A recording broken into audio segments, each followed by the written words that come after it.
Salut et bienvenue sur la Voie du Guerrier. Tim, notre nouvel aventurier d'Explo, continue de parcourir le monde pour découvrir les arts martiaux. Adepte, passionné, Tim n'hésite jamais à monter sur le ring ou rentrer dans les salles d'entraînement de la plus obscure à la plus renommée, pour prendre les coups, se ramasser les gamelles et surtout apprendre et comprendre.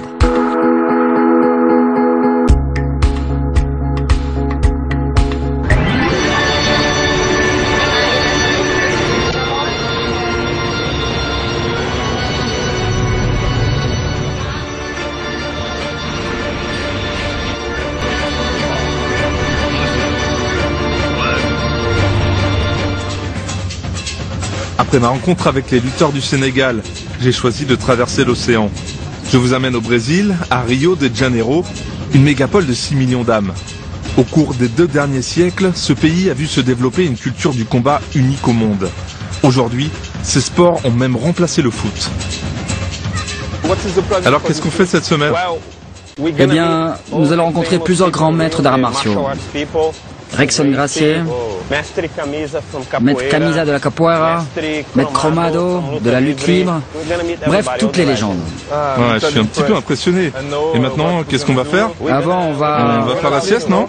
Non, on va s'entraîner, courir. On est à Rio de Janeiro, on doit se remettre en forme. Mon ami André est professeur de taekwondo à Los Angeles. C'est aussi mon guide dans ce périple. Il connaît tous ses sports et a toutes ses entrées dans les académies.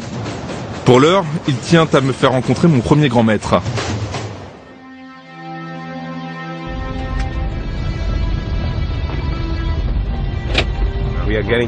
Et maintenant, nous arrivons dans une ferme écologique appelée Abada Capoeira. Ce lieu est une ferme retirée du monde, à 1 heure au nord de Rio. Mais c'est aussi un temple dédié à la capoeira. Les entraînements y sont quotidiens. Et ici, le boss, c'est Maître Camisa. Pour me dévoiler son art, il a fait venir ses élèves de toute la région. Ah, il y a des animaux partout là, c'est une vraie ferme. Mais ce sont les animaux de la ferme qui me souhaitent la bienvenue.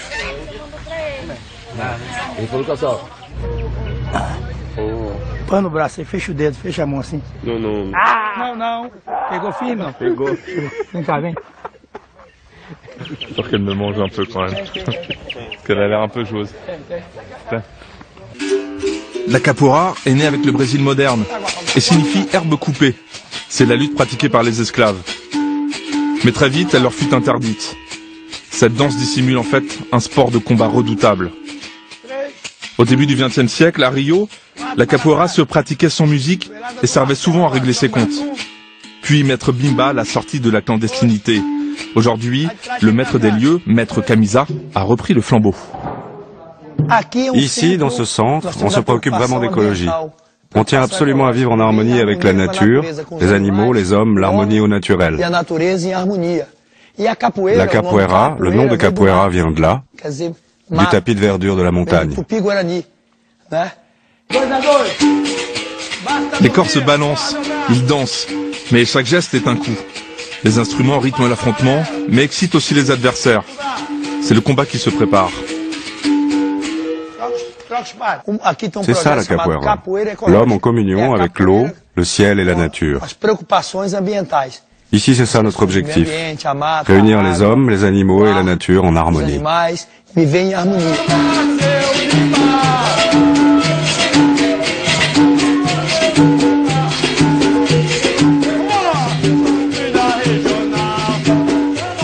Il y a certains élèves comme Lucien Candido qui tiennent à me parler. Ils sont devenus professionnels et enseignent dans les quartiers pauvres de Rio. Allez, à mon tour d'apprendre la Jinga, le pas de base. Ce mouvement de balancier sert à éviter les coups et à feinter l'adversaire. Mais franchement, côté rythme, pour moi, il y a encore du boulot.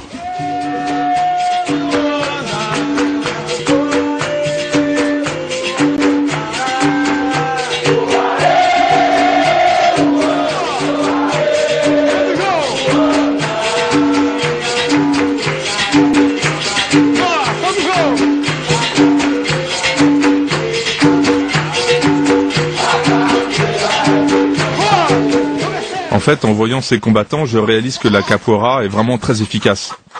C'est le premier art martial qui mélange toutes les techniques de combat importées par les Africains. Mais aujourd'hui, en ville, la plupart des jeunes pratiquent aussi le MMA, c'est le Mixed Martial Art, les arts martiaux mélangés qui combinent toutes les techniques de combat.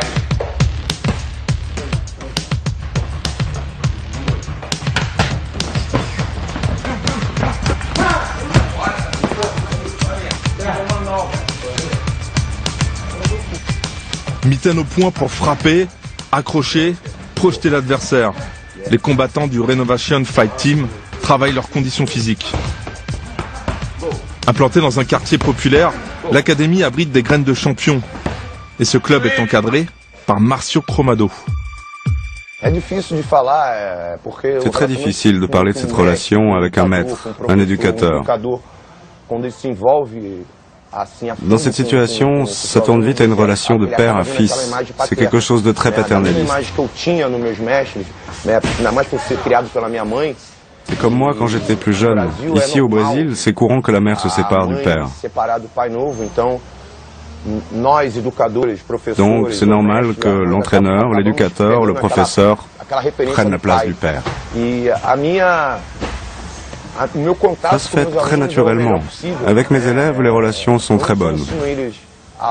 Je dois aussi leur faire prendre conscience d'être un bon citoyen. Et pour moi, c'est une fierté de voir des gamins qui savent à peine parler portugais qui commencent à étudier, à avoir une profession, à parler anglais, français. Ils ne veulent pas seulement devenir des combattants, mais aussi être de bons citoyens. Certains sont devenus policiers. Ils arrivent quand même dans ces endroits à évoluer sans passer par le trafic de drogue ou de la violence. Et certains ont réussi à devenir des références pour les gamins de la communauté. Et ils sont très fiers de ça. Très fiers de ne pas avoir choisi la vie faussement facile que donne le trafic de drogue et d'être en même temps un combattant, un lutteur professionnel. Avec les pros, je passe d'un atelier à l'autre. Mon rythme cardiaque monte très haut, mes muscles me brûlent. Ces exercices répétés avec intensité travaillent le gainage et l'explosivité.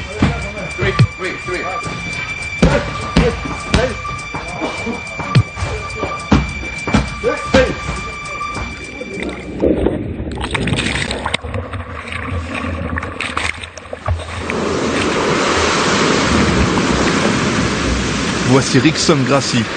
C'est le Pelé du combat total. Guerrier invaincu, il est le membre du clan Gracie, les rois de la lutte au sol appelés Jiu-Jitsu brésilien. L'océan fonctionne comme un niveleur pour moi. Il agit sur moi spirituellement.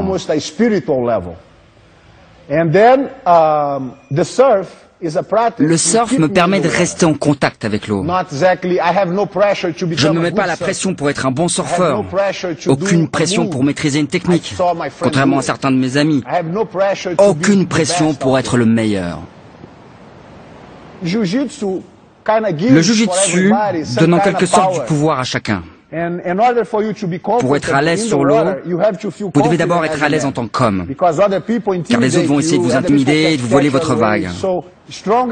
Plus vous serez fort à l'intérieur, plus vous surferez en paix. Voilà le lien entre les deux. Les surfeurs veulent avoir confiance en eux, ce que leur apporte le Jiu-Jitsu. Les pratiquants de Jiu-Jitsu veulent obtenir la spiritualité de l'océan et du surf. C'est une belle fusion, je trouve.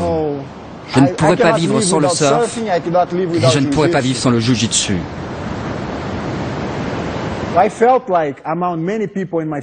Comme beaucoup de gens de ma famille, je suis né avec la volonté de faire de la compétition, le désir de m'exprimer. Quand j'atteins ce niveau-là, je me sens comme un artiste.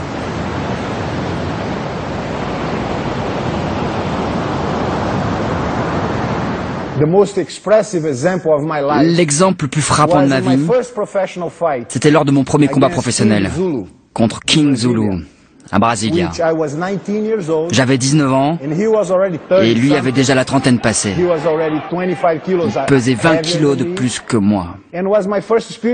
Et c'était ma première expérience en Vale Tudo. À la fin du premier round, même si j'avais réussi à le frapper avec mon genou et qu'il a perdu des dents et saignait pas mal, j'avais une bonne position par rapport à lui. Mais j'étais tellement fatigué qu'à la fin des 10 premières minutes du premier round, je suis allé voir mon père dans le coin et je lui ai dit que je pouvais pas y retourner. Et mon père ne m'écoutait pas.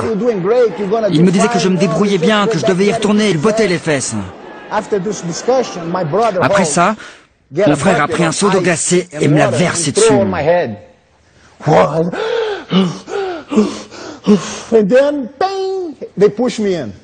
Et ensuite, ils m'ont poussé sur le ring. J'y suis donc retourné et 3 minutes plus tard, Zulu se soumettait. Cette leçon m'a enseigné que mon pire ennemi était mon esprit.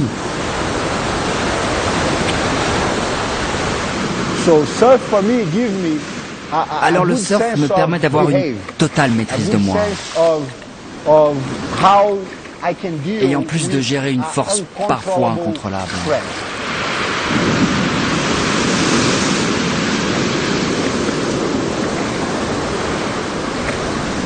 Grand guerrier, vieux sage.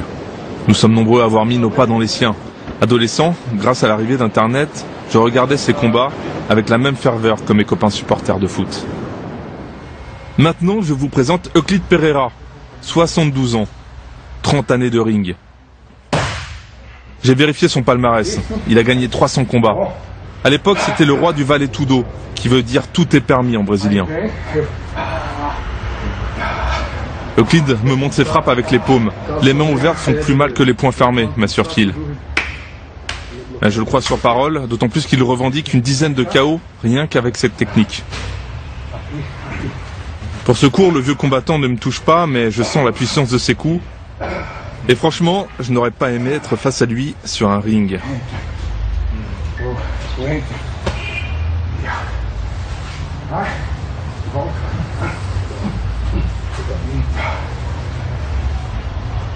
Et je suis d'autant plus flatté que Euclide, qui n'aime pas tellement la ville, a fait le déplacement à Rio rien que pour me montrer son art. Mon professeur de boxe me disait que je devais être comme Rocky Marciano. Marciano, quand il donnait un coup de poing, le coude passait sur la même trajectoire. Parfois, il était disqualifié car ce coup de coude était interdit. On appelait ça la malice. J'ai toujours suivi un régime draconien. Je dormais tôt, je faisais pas la fête, et vraiment je dormais très tôt. Encore aujourd'hui, j'ai la même rigueur qu'auparavant, mais je mange de tout. Et dans la série des grands maîtres, il y a aussi Leitão, 75 ans. C'est le scientifique de la luta livre, la lutte libre. C'est une spécialité brésilienne. Le but consiste à soumettre son adversaire en l'immobilisant, un jeu de force et de stratégie. When you mount, I should put my legs up for you. As it should be. Oh, so I do this. Look. Pass it. Okay.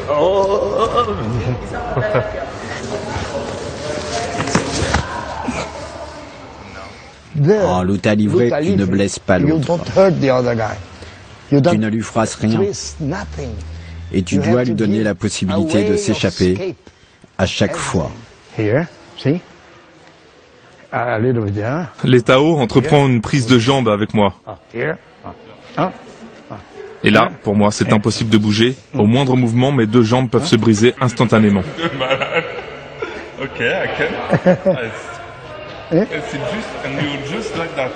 Et tu fais juste comme ça. Ouais, c'est le contrôle total. Et ça fait mal, merci beaucoup.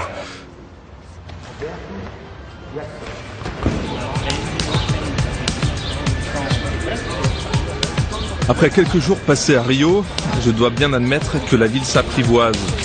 Il s'y passe toujours quelque chose, et les gens y sont enthousiastes. Mélange d'un héritage africain et caribéen, pays racine du combat total, c'est guerrière, et ses guerriers sont en paix.